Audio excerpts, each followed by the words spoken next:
Karen, thank you so much for being here. It's such a pleasure to meet you. I've enjoyed looking through your wonderful books and oohing and aahing over the patterns. So you've been doing quilting and quilt projects a long time, haven't you? Yeah, it's about 24 years I've been quilting, and these accidental landscapes have come upon me accidentally recently. And that's what I was going to say. I've had lots of wonderful quilt guests on, but everything seems so exact. So when you said you were going to do something called accidental piecing, I thought this may be the one I can really do. Yeah. And this is what you're talking, this is called beaches, accidental beaches? This is the one we're going to do today. And a lot of people say accidental and landscapes. It's not two words that are normally put together. And so what we've done, we've carefully... Now, maybe first tell me what part of this, how do you refer to this as being accidental? It looks very planned Well, that's what I was getting to. I carefully figure out all the colors and the proportions and values so that when you go to cut your strips, which are being done freeform, they accidentally, and I promise, go together to make a landscape. And this is the pattern of the exact one we're going to use, but there's lots of other accidental landscapes in your book too. This so is the if you basic really concept. get involved in it, there's lots of things to do. So you're right, this is what we, this is where you start. This is where we start. It's always great to start whatever landscape you're doing with a great sky, something that's fun looking. Is this pattern perfect or yeah, what? Is that great? And then for our water, we're going to do a dark, a medium, and a light strip of blue. And then for sands, I do 11 different sand fabrics, and they don't have to be beach fabrics, but if they are, that's like fine. This is grass. Yeah. But the idea is that we're going to start with this rectangle that's about the same width as our sky. Is that the bottom? It's whatever. You'll see. It's going to be any old order. See, I'm so used to planning everything out. You can't make a mistake. And this is the hardest part for everybody because I say, okay, from those pieces that you have cut, I want you to cut a curve that feels good. And are you just doing one piece at a time? I do, because I want them all to be slightly different. Oh, okay. So I tell people, just take a breath and just practice a couple times. See what feels good, and then when it's safe, just cut a little curve. And I'm going to do something a little different, a little curve on each one of those, and a very gentle curve on the blue strips. And then I'm going to take that, and I won't cut them all, but I have them all done. I'm going to turn it upside down so that we've got that facing.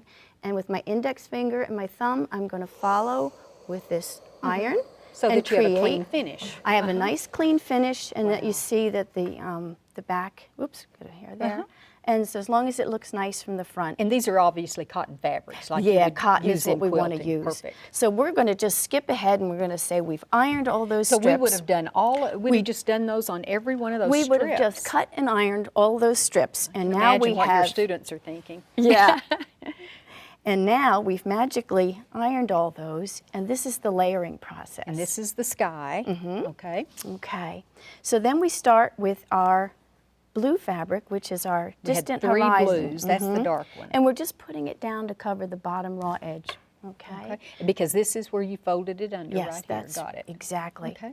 And then I can put this look at down. That curve, okay. that accidental curve. Right, right. And I could say maybe I don't like where it is. I can move it left or right. As long it doesn't matter whether it matches with the sides. Oh, it doesn't? No, which is neat. And we don't want to put it here because we'll have a table runner then. We want to keep it really, really tight. Really tight. And we're going to do the same thing with our next one. And it's okay if that accidentally falls there. And I don't have these in an order, and just to prove that, we're just going to kind of make a pile Shuffle here. them up, yes.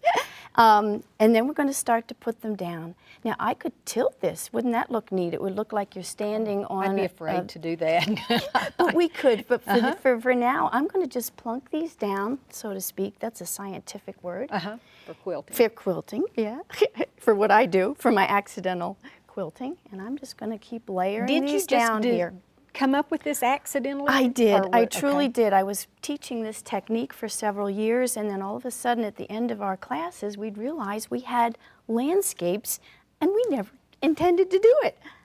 I thought that was corduroy. It looks, it does. Gives it a nice texture look, doesn't it? I usually don't do this upside down, but it still works. It's working pretty it nicely, works pretty isn't well. it? And if I have a favorite fabric, which I do, kind of this one with the seashells, I save that for last. And then just to kind of give you an idea, there you have your seam. And that's how long it takes. I mean, just the layering. Now let me ask this. A while ago you said that if we wanted to have moved this, let's say this one off over here a ways, how does that how to, do you just overlap As long like as that? the next strip that goes down covers it. that raw I see. edge.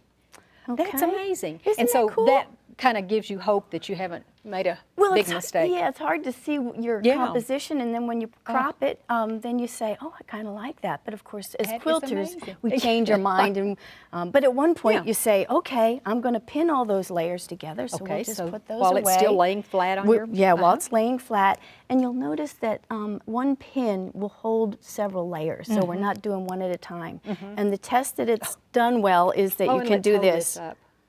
That is just amazing. So it's not accidental pinning. No accidental That's pinning. an important step. So Okay. now we're ready to top stitch, and I'm not going to sew, but we're going to top stitch 1/8 of an inch in from the edge, okay? And On we're gonna- each one of on them? each Oh. one. We're going to work our way up and take the pins out as we go. So on this one, we would only go as far as where this one overlaps it? We would Because just this go from one's here cut. over, Okay. and yeah, if there's any that disappear, we'll just work our way out in matching thread. Straight stitching, how hard Straight- is that? I mean, it's not hard at all. So now we have it top stitched, and you Oh, can that's see I move amazing. strips.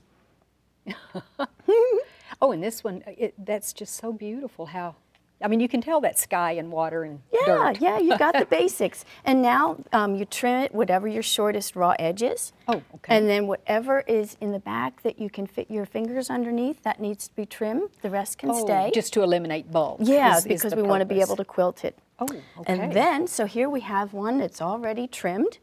And so I kind of call this the blank canvas because it's pretty and wonderful, but it doesn't have a focal point. It's nothing that says, come to my beach and stay a while.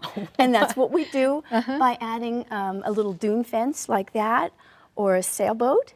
And the dune fences... And I noticed this. Oh is yeah, I'm this, going to show you some foam? of that too. That's a little yarn, fuzzy yarn. Okay.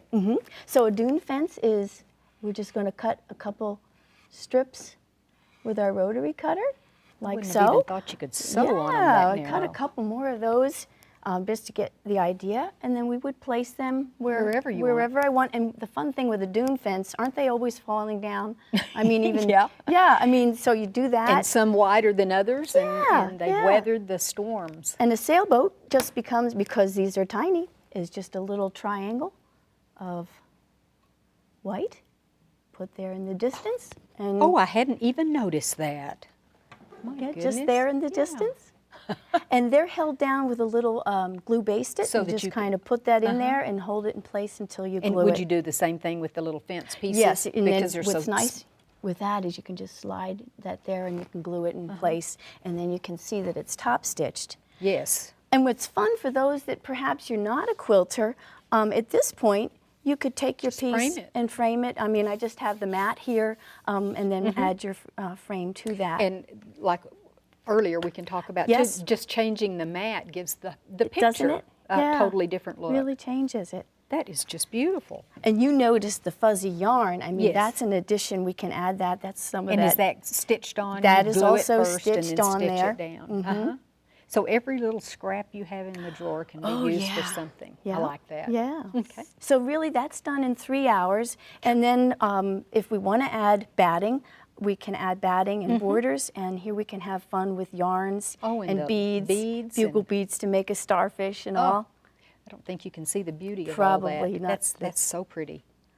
So that's the basic concept. And the fun thing is, just by changing colors, I mean, most of us think that a beach is, you know, certain colors, but because your eye, whenever it sees horizontal lines, it says, oh, that's a landscape. If I do it in yellows, it's fine. Well, I think you can still tell.